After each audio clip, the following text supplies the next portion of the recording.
very, very light lang to. Very, very light. Pero syempre may mga, meron kasi mga nasabi dito si Kong. Kong. Ito muna tayo doon sa ano ba yung una niyang nabulgar.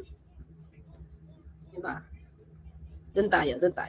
Napanood nyo na siguro to, nag-viral to eh. Pero let's take it up. Let's go! Kakatuwa eh. Since I was young, I've been surrounded by educators. From my grandmother to my mother and now to my wife. Bear in mind, speech to ng tatay ko, hindi akin. I have seen. Defensive! Ha? Kasi, mga ka-clear, alam niyo naman, di ba, nagkasakit sa Pangulo. So, instead na magbiyahe siya, nag-private meetings na lang siya sa Malacanang. So, ang pinapunta niya, si Kong Sandro. Supposed to be kasi sa kanya, siguro hindi umaalboruto ang yan at kailangan niya mamahinga muna at mag-private meetings na lang. Kasi ang Pangulo talaga hindi yan hindi yan may oras talaga. Sabi ko nga, naku, pwede ba? Ako nga nag-request parang wala naman akong karapatan mag-request ng kontian yung schedule ng Pangulo. Dahil po talaga niya schedule, sabi ko nga po, ako mismo nahihila sa schedule niya. Meron ito di ba? Una punta sa Antique, dalawa yun, magkasunod. Tapos Negros Occidental. Tapos minsan pagdating pa yun, pag merong oras pa 3 o'clock, 4 o'clock, nag-meeting pa yun. Diba? Sabi nga niya, kakaedad na yung Pangulo Mas ang dami niya. Yung iba naman, bakasyon lang, di ba? Sa mga malalamig na lugar, my gosh. Di ba? So yun yun. So dapat, sabi ko dapat medyo hinay-hinay. Kaya paano daw siya maghihinay-hinay? Di ba? Paano daw siya maghihinay-hinay? Ang dami dapat asikasuhin. Well, so dito mga ka-clear, ang binabasa ni Kong Sandro ay yung supposed to be speech ng Pangulo. So again dito tuloy. Sige, yan I have seen speech to ng tatay ko. My grandmother to my mother and now to my wife. Bear in mind, speech to ng tatay ko, hindi akin. I have seen. Just making that clear. I have seen the countless sacrifices nagtatawanan pa kasi mga tao, di ba? that teachers make every day.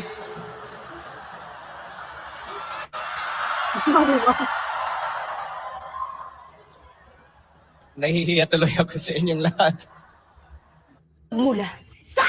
Diba? Since I was young, I've been surrounded by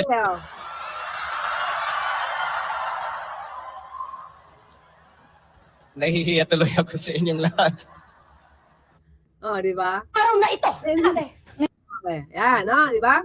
Nakikita mo kasi, di ba? Pag nag-speech ng isang edukado, di ba? Ako sa nakikita ko sa kanya speech, there is this yung humbleness, meekness. Di ba? Parang nahihiya tuloy ako sa inyo. Di ba? Makikita mo yung, siya pa yung nahiya. Kasi di ba parang, pero for the audience, natuwa sila nakita mo yung tuwa Well anyway, hindi naman yung pag-uusapan natin. Di ba? Pinakita ko lang yan. Pero ito po yung topic natin. Okay? Ito yung mga na-reveal niya kasi isang ambush interview. O nga, to my wife. Di ba? Diyos ko, binatang binata. Sino ba bagong nililigawan? Hindi ko alam.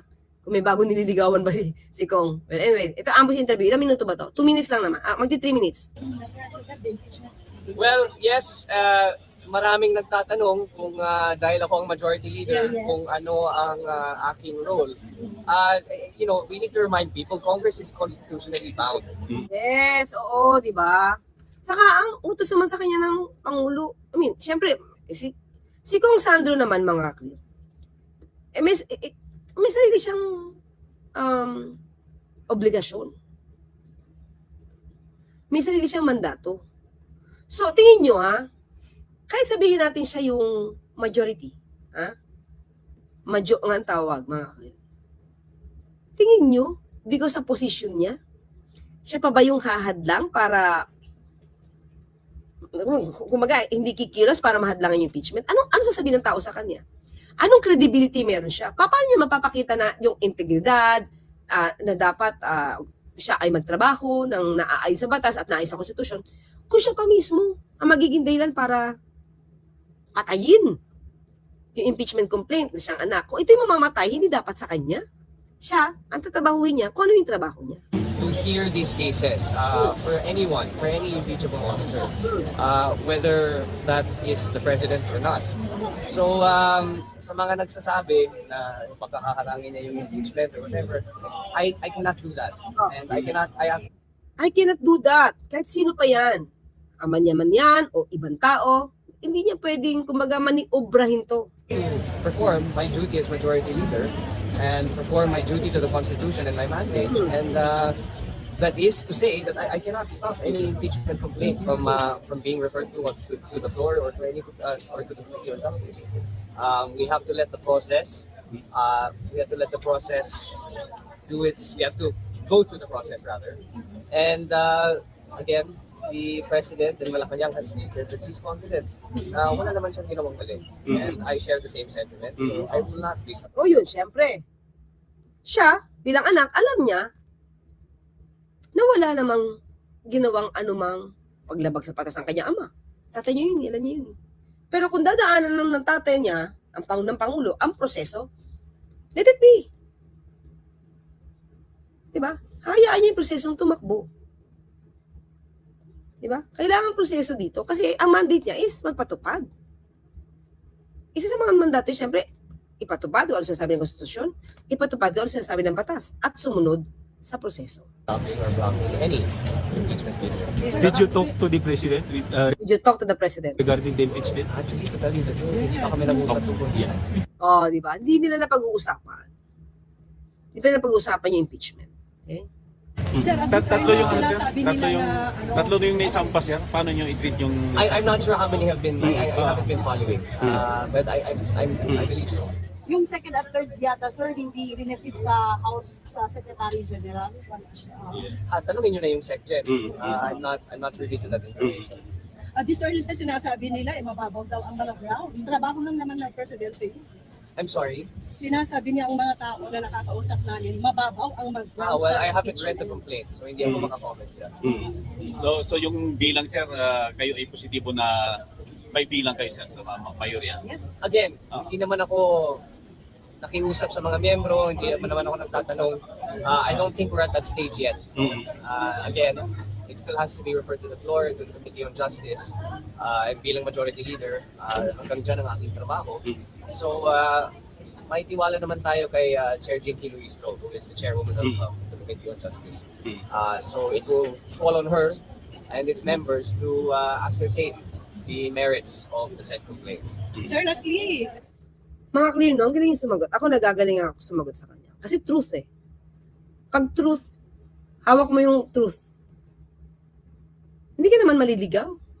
Diba? Hindi ka magbe-meltdown. Hindi ka magagalit, hindi ka magbabanta. Magkakaiba talaga, diba? Ibang-iba, mga ka-clear. Kasi yung iba dyan, nung nalaman sa sampahan ng impeachment, ang sabi, may sinabi, nagbabanta eh. Ha? Diba? May pagbabanta eh. Siya, magpa-follow kung ano sinasabi ng batas. Walang pagbabanta. Eh, diba? Hindi naman niya mapipigil yun eh. Sana ba yun? Teka lang ha.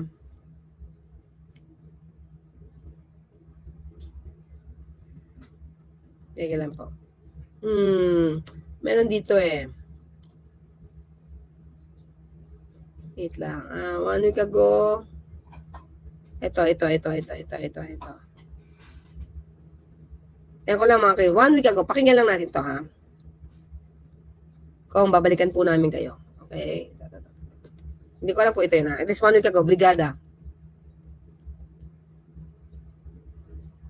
Representative Pulong Duterte ang posibleng paghahain naman ng panibagong impeachment laban naman ito sa kanyang kapatid na si Vice President Sara Duterte. Mga kaliran, ito, wala pang naisasampa, hindi pa nakikita. Nagkomento na, pero you can see the difference. Si Kong Sandro, hindi siya nagkomento. Ang ako'y, sabi niya, ang nadinig ko sa palasyo, sinabi naman na hindi naman gumawa ng anumang paglabag sa batas at I share the same sentiment. Doon lang. Pero kung i-discuss niya, yung nilalaman, mahina ba o hindi. Di ba di siya nagkomento? Sabi niya, hindi ko pa nakikita, so I cannot comment on that. Hindi ko pa nababasa. Pero dito, Isang pahayag hinimukho ni Pulong ang mga mambabatas na itigil ang pagsisimula ng isa pang impeachment at inakusahan na ang hakbang ay planado, minadali at may nag-uutos. Sinabi pa ho niya na sa politika ay walang libreng pirma at hinamon ng mga mambabatas na sagutin ng publiko kung sino raw ang nagdikta at kanino sila tunay na loyal. ba? Kita nyo? Magkaiba, di ba? Yung style. Oh.